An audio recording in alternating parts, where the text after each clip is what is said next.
네, 안녕하십니까. 저는 황 작가입니다. 황 작가의 책 읽기에 오신 것을 환영합니다. 우리는 지금 니콜로 마키아벨리가 쓴 군주론을 읽고 있습니다. 여기서 군주는 지배자를 의미합니다. 그래서 오늘은 15장부터 18장까지를 읽어가겠습니다. 상당히 짧은 독서가 될 것 같은데요. 19장이 이 책에서 아마 가장 긴 부분입니다. 그래서 19장은 다음 시간에 읽어야 될 것 같고요. 15장부터 읽어가겠습니다. 우리 책의 109쪽입니다. 제15장 사람들이 특히 군주가 칭송받거나 비난받는 일들이라고 되어 있습니다. 소제목은요. 윤리적 공상과 엄연한 현실입니다. 이제 군주가 자신의 신민들 및 동맹들에게 어떤 식으로 행동해야 마땅한가를 고찰해 보기로 하겠습니다. 저는 많은 논자들이 이 주제를 논해왔다는 것을 잘 알고 있는데 제가 말하려고 하는 바가 다른 사람들이 제안한 원칙들과 특히 이 문제에 관해서 크게 다르기 때문에 제가 건방지다고 생각되지는 않을까 하는 두려운 마음이 앞서기도 합니다. 그러나 저는 이 문제를 이해할 수 있는 사람이라면 누구에게나 유용한 것을 쓰려고 하기 때문에 이론이나 사변보다는 사물의 실제적인 진실에 관심을 기울이는 것이 더 낫다고 생각합니다. 왜냐하면 많은 사람들이 현실 속에 결코 존재한 것으로 알려지거나 목격된 적이 없는 공화국이나 군주국을 상상해왔기 때문입니다. 그러나 인간이 어떻게 살고 있는가는 인간이 어떻게 살아야 하는가와는 너무나 다르기 때문에 일반적으로 행해지는 것을 행하지 않고 마땅히 행해야 할 것을 행해야 한다고 고집하는 군주는 권력을 유지하기보다는 잃기가 십상입니다. 어떤 상황에서나 선하게 행동할 것을 고집하는 사람이 선하지 않은 많은 사람들에게 둘러싸여 있다면 그의 몰락은 불가피합니다. 따라서 권력을 유지하고자 하는 군주는 상황의 필요에 따라서 선하지 않을 수 있는 법을 배워야만 합니다. 다음 소제목은 칭송과 비난을 받을 만한 덕과 악덕이라고 되어 있습니다. 그러므로 저는 군주에 관한 환상적인 이야기들은 밀쳐두고 실제로 일어나는 것들을 고려하겠습니다. 사람들을 특히 보다 높은 위치에 있는 군주들을 논할 때 그들은 다음과 같은 성품을 가졌다고 다음과 같은 성품 영어로는 퀄리티라고 되어 있습니다. 성품을 가졌다고 칭송받거나 비난받게 된다고 말할 수 있겠습니다. 즉 어떤 사람은 인심이 후하고 다른 어떤 사람은 인색하다는 평을 받습니다. 우리말로 아바로는 탐욕적인 사람이라는 뜻이 있는데 반해서 자신의 소유물을 사용하는 것을 무척이나 꺼리는 사람을 미세로라고 부르기 때문에 저는 토스카나 말인 미세로라는 말을 사용합니다. 베푸는 사람과 탐욕적인 사람, 잔인한 사람과 자비로운 사람, 신의가 없는 사람과 충직한 사람, 여성적이고 유약한 사람과 단호하고 기백이 있는 사람, 부침성 있는 사람과 오만한 사람, 호색적인 사람과 절제하는 사람, 강직한 사람과 교활한 사람, 유연한 사람과 완고한 사람, 진지한 사람과 경솔한 사람, 경건한 사람과 신앙심이 없는 사람 등으로 평하는 것도 마찬가지입니다. 다음 소제목은 외양상의 덕이 항상 진정한 덕은 아니다입니다.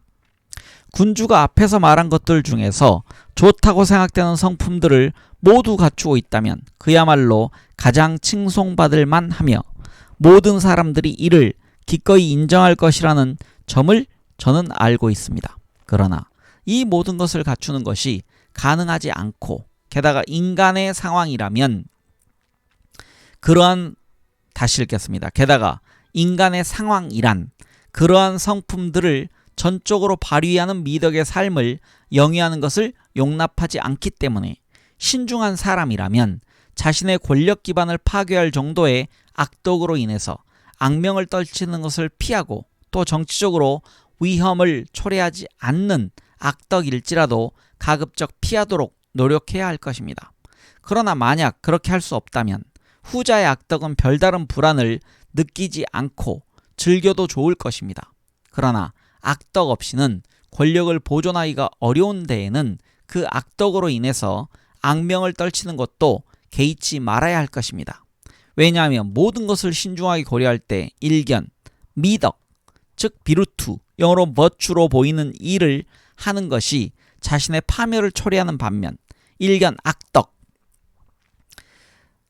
이태리어로는 미지오라고 되어 있고요. 영어로는 바이스, 악입니다. 일견 악덕으로 보이는 다른 일을 하는 것이 결과적으로 자신의 안전을 확보하고 번영을 가져오는 경우가 있기 때문입니다. 여기서 이제 군주는 악을 행할 수도 있어야 한다라는 얘기를 이제 하기 시작합니다. 네, 이제 16장입니다. 관후함과 인색함. 소제목은 관우하다는 평판을 추구하는 데에 따르는 위험입니다.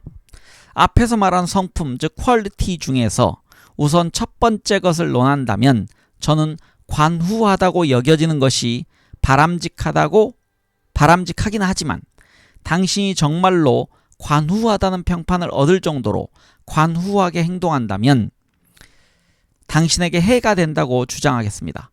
여기서 관후는요, 관용할 때 관자입니다. 그리고 후는 후덕하다 할 때 후자입니다. 그래서 너그럽게 사람을 대하는 것, 이게 관우함이라 할 수 있겠습니다.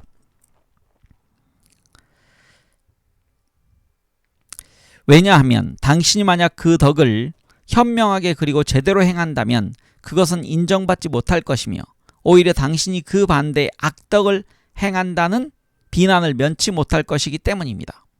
반면에 관우하다는 평판을 얻으려고 한다면 사치스럽고 과시적으로 재물을 써야 할 것입니다. 그러나 군주는 그렇게 함으로써 불가피하게 자신의 모든 자원을 호화로운 자기 과시를 위해서 소모하게 됩니다. 그리고 그가 계속해서 그런 평판을 원하면 그는 궁극적으로 탐욕적이게 되고 인민들에게 아주 무거운 세금을 부과하게 되며 가능한 모든 수단을 동원하여 인민들을 수탈하지 않을 수 없습니다. 제가 여기서 중간에 개입해서 우리나라 예를 하나 들겠습니다. 옛날 전두환이 밑에 이제 거느리고 있던 장관이나 자기랑 친한 사람들이 인사로 오면 예상했던 것보다 공이 하나 더 붙어있는 돈을 줬다고 합니다. 즉 용돈 1,000만 원 받을 것처럼 보이는 사람에게 1억 정도 줄 것 같은 사람에게 10억을 줬다고 합니다. 그럼 그 돈이 어디서 났겠습니까? 결국은 재벌들로부터, 즉 돈 있는 사람들로부터 뺏었겠죠. 그럼 그 재벌은 돈을 또 어디서 났을까요? 결국은 국민들이 소비하는 상품이나 아파트 등에서 가격을 올릴 수밖에 없는 구조가 된 거죠. 그리고 또 그 재벌에게는 시혜를 베풀고 특혜를 주고 그 구조를 지금 얘기하는 것 같습니다. 결론은 나쁜 놈이 된다는 얘기입니다. 주변 사람에겐 후덕함을 보이지만 읽어가겠습니다. 그리하여 그는 신민들에게 미움을 받기 시작할 것이며 또한 궁핍해졌기 때문에 별로 존경을 받지 못하게 될 것입니다. 그의 관후함이 많은 사람들에게 피해를 주고 단지 소수의 사람들에게만 이익을 주었기 때문에 그는 다수의 불만의 징조를 느끼게 되며 그의 권자에 대한 최초의 진정한 위험이 그에게는 중대한 시련으로 다가올 것입니다. 그가 이 점을 깨닫고 그의 처신을 바꾸고자 한다면 그는 즉각적으로 인색하다는 악평을 듣게 될 것입니다. 군주는 자신에게 해를 자초하지 않으면서 소제목이 있습니다. 소제목을 제가 빠뜨려서요. 검약이 진정한 관후함이다 라고 되어 있습니다. 군주는 자신에게 해를 자초하지 않으면서 관후함의 미덕을 행하고 동시에 관우하다는 평판을 얻을 수 없기 때문에 현명한 군주라면 애당초 인색하다는 평판에 신경을 쓰지 말아야 합니다. 왜냐하면 시간이 지나 그의 검약함으로 인해서 그를 공격하는 어떠한 적에 대해서도 방어할 만큼, 그리고 전쟁을 수행하기 위해서 인민들에게 특별세를 부과하지 않아도 될 만큼 그의 재정이 충분하다는 점을 사람들이 깨닫게 되면 궁극적으로 그가 더욱 관우하다고 생각될 것이기 때문입니다. 그리하여 그는 대다수의 사람들에게 관우하게 행동한 셈이 되는데, 왜냐하면 그들의 재산을 건드리지 않았고 그가 아무것도 주지 않은 단지 소수의 사람들에게만 인색하게 행동했기 때문입니다. 우리 시대에 위대한 업적을 성취한 사람들은 모두 인색하다는 평판을 들었습니다. 그렇지 않은 모든 사람들은 실패했습니다. 율리우스 교황은 교황이 되기 위해서 관우하다는 평판을 키웠지만 교황이 된 후에는 그는 전쟁을 하려고 했기 때문에 그러한 평판을 유지하려고 애쓰지 않았습니다.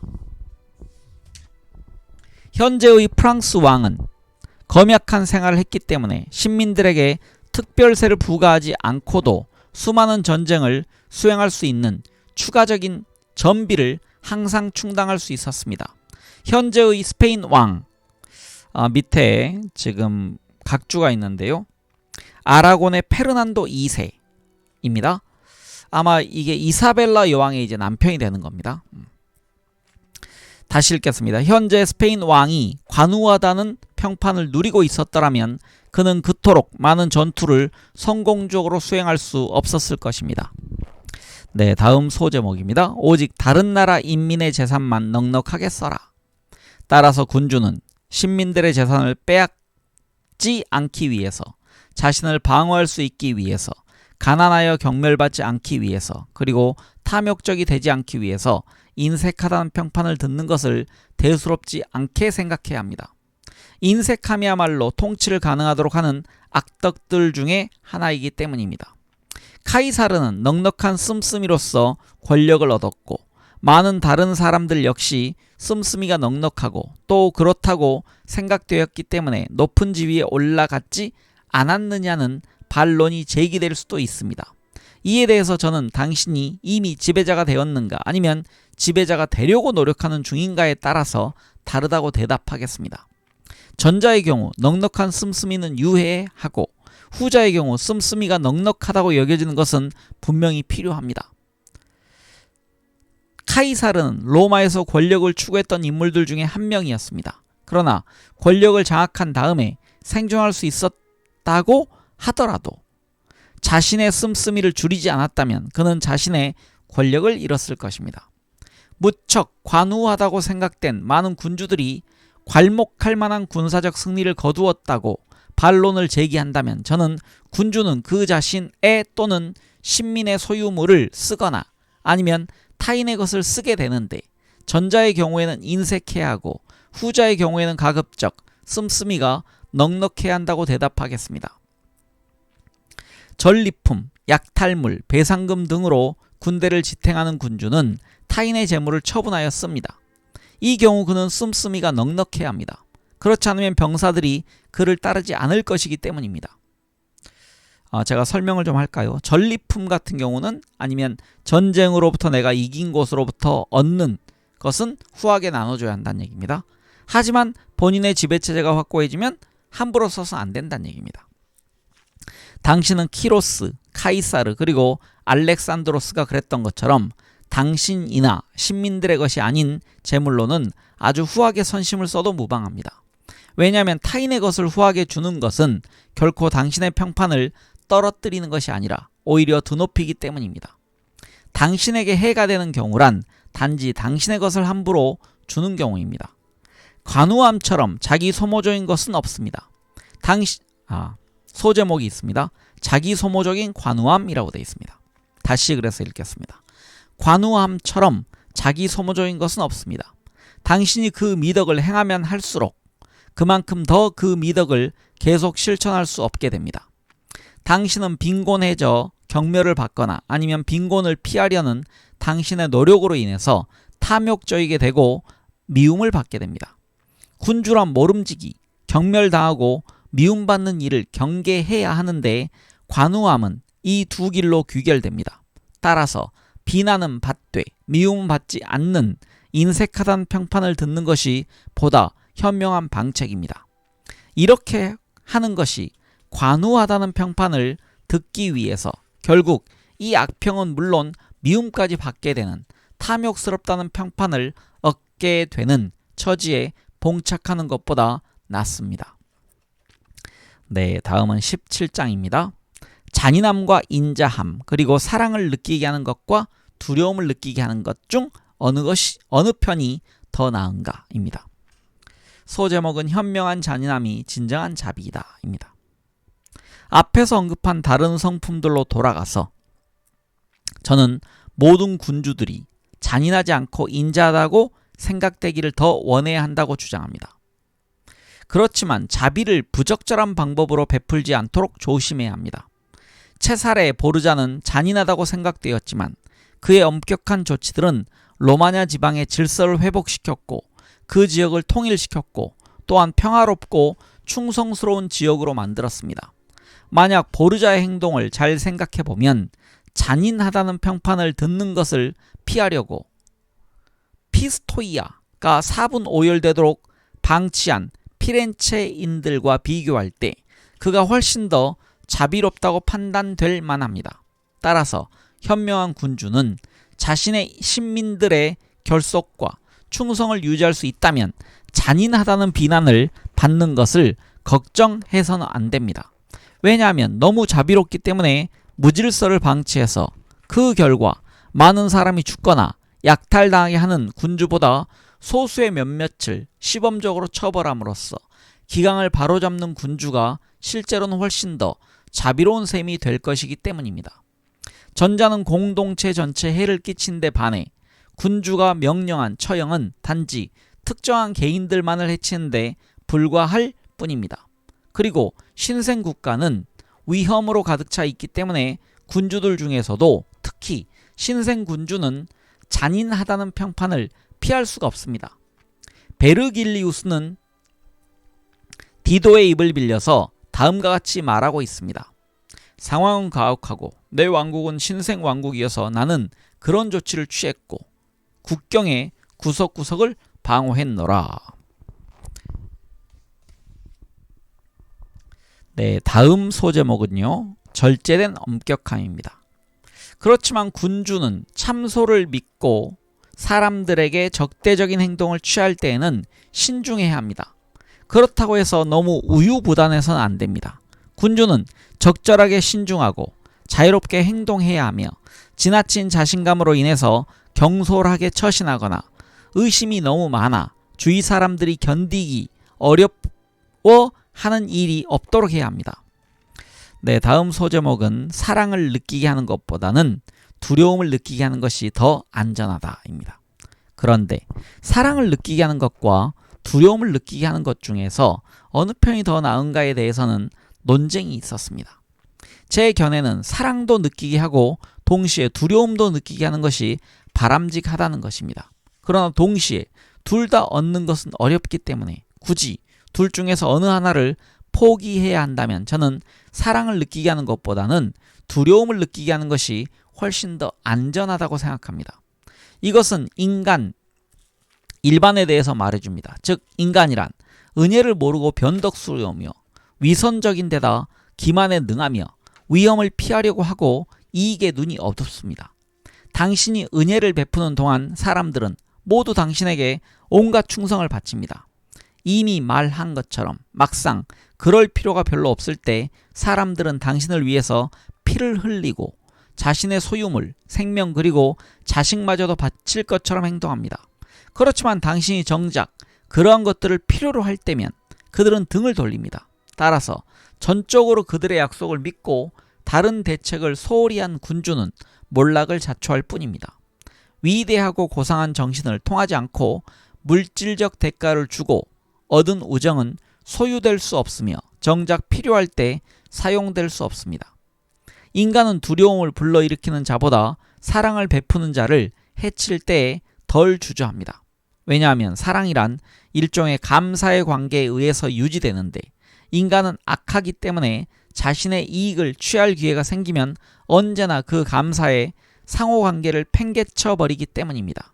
그러나 두려움은 항상 효과적인 처벌에 대한 공포로서 유지되며 실패하는 경우가 결코 없습니다. 다음 소제목은 미움을 피하는 방법입니다. 그럼에도 불구하고 현명한 군주는 자신을 두려운 존재로 만들되 비록 사랑을 받지는 못하더라도 미움을 받는 일은 피하도록 해야 합니다. 미움을 받지 않으면, 다시 읽겠습니다. 미움을 받지 않으면서도 두려움을 느끼게 하는 것은 얼마든지 가능하기 때문입니다. 그리고 이는 군주가 시민과 신민들의 재산과 그들의 부녀자들에게 손을 대는 일을 삼가면 항상 성취할 수 있습니다. 만약 누군가의 처형이 필요하더라도 적절한 명분과 명백한 이유가 있을 때로 국한해야 합니다. 그러나 무엇보다도 그는 타인의 재산에 손을 대어서는 안 됩니다. 왜냐하면 인간이란 어버이의 죽음은 쉽게 잊어도 재산의 상실은 좀처럼 잊지 못하기 때문입니다. 게다가 재산을 몰수할 방법을 다시 읽겠습니다. 게다가 재산을 몰수할 명분은 항상 있게 마련입니다. 약탈을 일삼으며 살아가는 군주는 항상 타인의 재산을 빼앗을 핑계를 발견할 수 있습니다. 반면에 목숨을 앗을 이유나 핑계는 훨씬 더 드물고 또 쉽게 사라져버립니다. 다음 소제목은 장군은 잔인해야 한다입니다. 그러나 군주는 자신의 군대를 통솔하고 많은 병력을 지휘할 때 잔인하다는 평판쯤은 개의치 말아야 합니다. 왜냐하면 군대란 그 지도자가 거칠다고 생각되지 않으면 군대의 단결을 유지하거나 군사작전에 적합하게 만반의 태세를 갖추지 못하기 때문입니다. 한니발의 활약에 관한 설명 중 특히 주목할 만한 사실은 그가 비록 수많은 종족들이 뒤섞인 대군을 거느리고 이역에서 싸웠지만 상황이 유리하든 불리하든 상관없이 군 내부에서 또 그들의 지도자에 대해서 어떠한 분란도 일어나지 않았다는 것입니다. 이 사실은 그의 많은 다른 훌륭한 역량과 더불어 그의 부하들로 하여금 그를 항상 존경하고 두려워하도록 만든 그의 비인간적인 잔인함에 의해서만 설명될 수 있습니다. 그리고 그가 그토록 잔인하지 않았더라면 그의 다른 역량 역시 그러한 성과를 거두는 데 충분하지 않았을 것입니다. 분별 없는 저술가들은 이러한 성공적인 행동을 찬양하면서도 그 성공의 주된 이유를 비난하는 어리석음을 범하고 있습니다. 다음 소제목은 너무나 자비로웠던 스키피오입니다. 한니발의 다른 역량들로는 충분하지 못했을 것이라는 저의 논점은 스키피오가 겪은 사태에서 입증됩니다. 그는 당대는 물론 후에도 매우 훌륭한 인물로 평가받았지만 그의 군대는 스페인에서 그에게 반란을 일으켰습니다. 그 유일한 이유는 그가 너무나 자비로워서 적절한 군사적 기율을 유지하는 데 필요한 것보다 더 많은 자유를 병사들에게 허용했기 때문이었습니다. 이로 인해서 파비우스 막시무스는 원로원에서 그를 탄핵하면서 로마 군대를 부패시킨 장본인이라고 비난했습니다. 그리고 로크리 지방이 스키피오가 임명한 지방장관에 의해서 약탈당했을 때 스키피오는 그 주민들의 원성을 구제해주지 않았으며 또한 그 지방장관은 자신의 오만함에도 불구하고 처벌받지 않았습니다. 여기서 지금 로크리는요, 클라브리아에 있는 그리스 도시라고 되어 있습니다. 그러니까 옛날에 그 로마령 중에서 하나의 도시였던 것 같습니다. 이 모든 것은 스키피오가 너무 자비로웠기 때문입니다. 실로 원로원에서 그를 사면하자고 발언한 인물은 사람들 가운데는 타인의 비행을 처벌하기보다는 스스로 그러한 비행을 저지르지 않는 데 탁월한 사람들이 있는데 스키피오가 바로 그런 유형의 인물이라고 변호했습니다. 이러한 그의 군대 지휘 방식이 견제받지 않고 방임되었더라면 그 자신의 성격으로 인해서 스키피오의 명성과 영광은 빛이 발했을 것입니다. 그러나 그는 원로원의 통제하에 있었기 때문에 이처럼 유해한 성품이 적절히 억제되었을 뿐만 아니라 나아가 그의 명성에 기여했습니다. 네, 다음 소제목은 군주는 자신의 능력 범위 안에 있는 것에 의존해야 한다입니다. 두려움을 느끼게 하는 것과 사랑을 느끼게 하는 것은 것의 문제로 되돌아가서 저는 인간이란 자신의 선택 여하에 따라서 사랑을 하지만 군주의 행위 여하에 따라서는 군주에게 두려움을 느끼기 때문에 현명한 군주라면 타인의 선택보다는 자신의 선택에 더 의존해야 한다고 결론을 내리겠습니다. 다만 앞에서도 말한 것처럼 미움을 받는 일만은 피하도록 해야겠습니다. 네, 다음은 이제 18장입니다. 군주는 어디까지 약속을 지켜야 하는가입니다.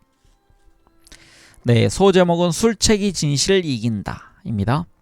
군주가 신의를 지키며 기만책을 쓰지 않고 정직하게 사는 것이 얼마나 칭송받을 만한 일인지는 누구나 알고 있습니다. 그럼에도 불구하고 경험에 따르면 우리 시대의 위대한 업적을 성취한 군주들은 신의를 별로 중시하지 않고 오히려 기만책을 써서 인간을 혼란시키는 데에 능숙한 인물들이라는 것을 알 수 있습니다. 그들은 신의를 지키는 자들에게 맞서서 결국에는 승리를 거두었습니다. 다음 소제목은 군주는 짐승으로서 그리고 인간으로서 싸워야 한다 입니다. 그렇다면 싸움에는 두 가지 방법이 있다는 점을 알 필요가 있습니다. 그 하나는 법에 의지하는 것이고 다른 하나는 힘에 의지하는 것입니다. 첫째 방법은 인간에게 합당한 것이고 둘째 방법은 짐승에게 합당한 것입니다. 그러나 전자로는 많은 경우에 불충분하기 때문에 후자에 의지해야 합니다. 따라서 군주는 모름지기 짐승의 방법과 인간의 방법을 모두 이용할 줄 알아야 합니다.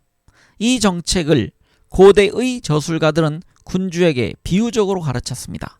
그들은 아킬레스나 고대 유명한 많은 군주들이 반인반수의 케이론에게 맡겨져 양육되었고 그의 훈련하에서 교육받았다는 점을 지적하고 있습니다.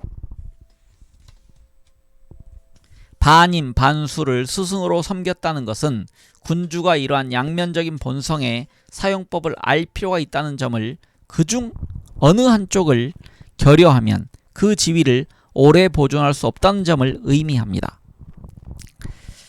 아주 이제 유명한 대목이 나옵니다. 여우와 사자입니다. 다음 소제목은 그렇다면 군주는 짐승의 방법을 잘 이용할 줄 알아야 하는데 그 중에서도 여우와 사자를 모방해야 합니다. 왜냐하면 사자는 함정에 빠지기 쉽고 여우는 늑대를 물리칠 수 없기 때문입니다.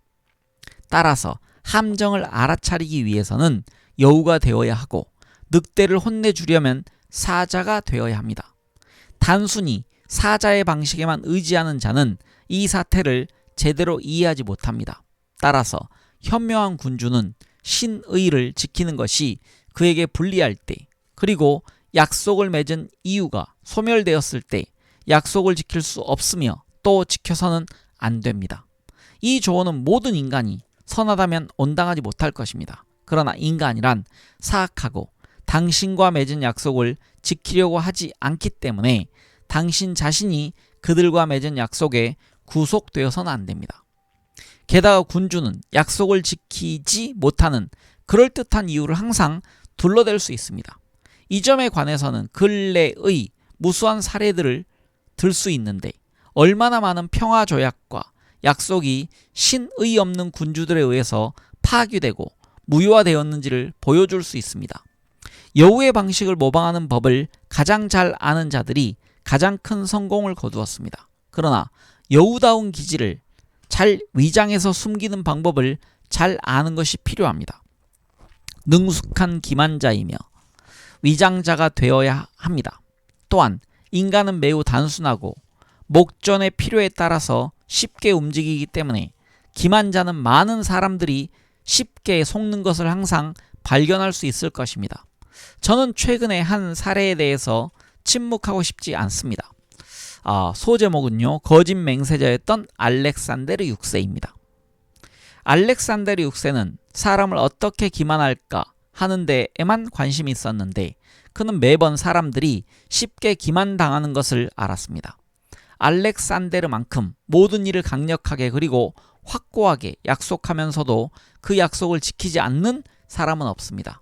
그럼에도 불구하고 그는 세상사의 이런 측면을 잘 이해했기 때문에 그의 기만은 항상 효과를 거두었습니다.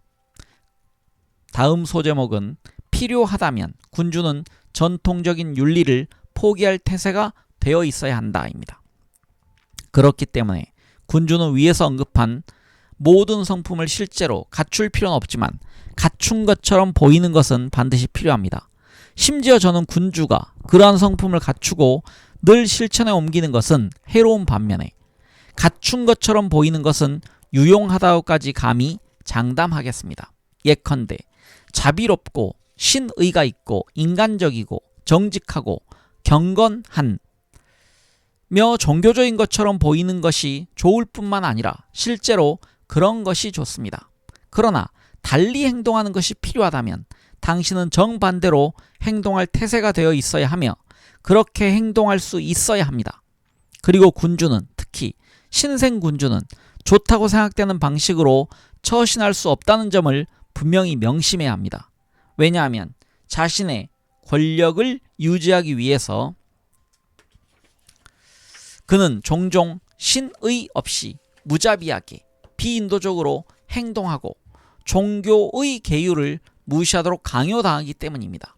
따라서 그는 운명의 풍향과 변모하는 상황이 그를 제약함에 따라서 자신의 행동을 그것에 맞추어 자유자재로 바꿀 태세가 되어 있어야 하며 제가 앞에서 말한 것처럼 가급적이면 올바른 행동으로부터 벗어나지 말아야 하겠지만 필요하다면 악행을 저지를 수 있어야 합니다.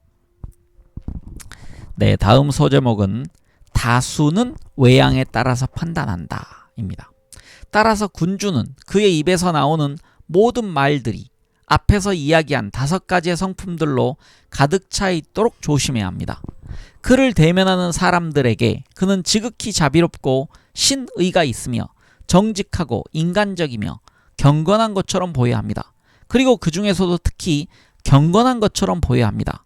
이러한 문제에 관해서 사람들은 일반적으로 손으로 만져보고 판단하기보다는 눈으로 보고 판단하기 마련입니다.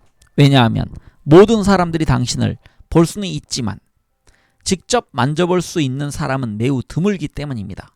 모든 사람들이 당신이 밖으로 드러낸 외양을 볼 수 있는 반면에 당신이 진실로 어떤 사람인가를 직접 경험으로 알 수 있는 사람은 소수에 불과합니다.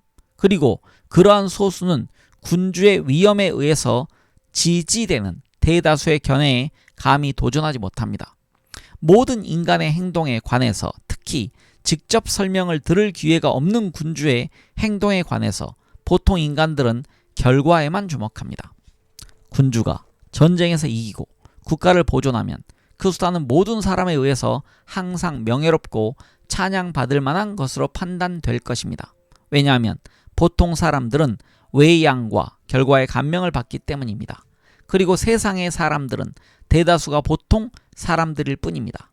대다수와 정부가 하나가 될 때 소수는 고립되기 마련입니다.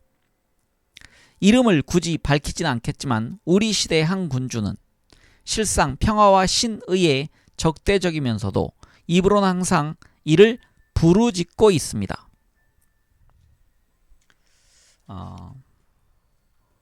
여기서는 지금 누구냐면요, 이름을 밝히지 않고 있지만 아라곤의 페르난도 2세를 말한다 라고 되어 있습니다. 즉 이 당시 통치하던 스페인의 왕을 이렇게 은근히 얘기하고 있습니다. 즉 당시에 이사벨라 여왕의 남편이었던 페르난도는 입으로는 항상 평화와 신의의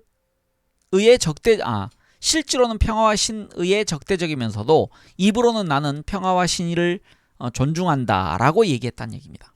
하지만 만약 그가 이를 말 그대로 실천에 옮겼더라면 그는 자신의 명성이나 권력을 잃었을 것이며 그것도 여러 번 잃었을 것입니다.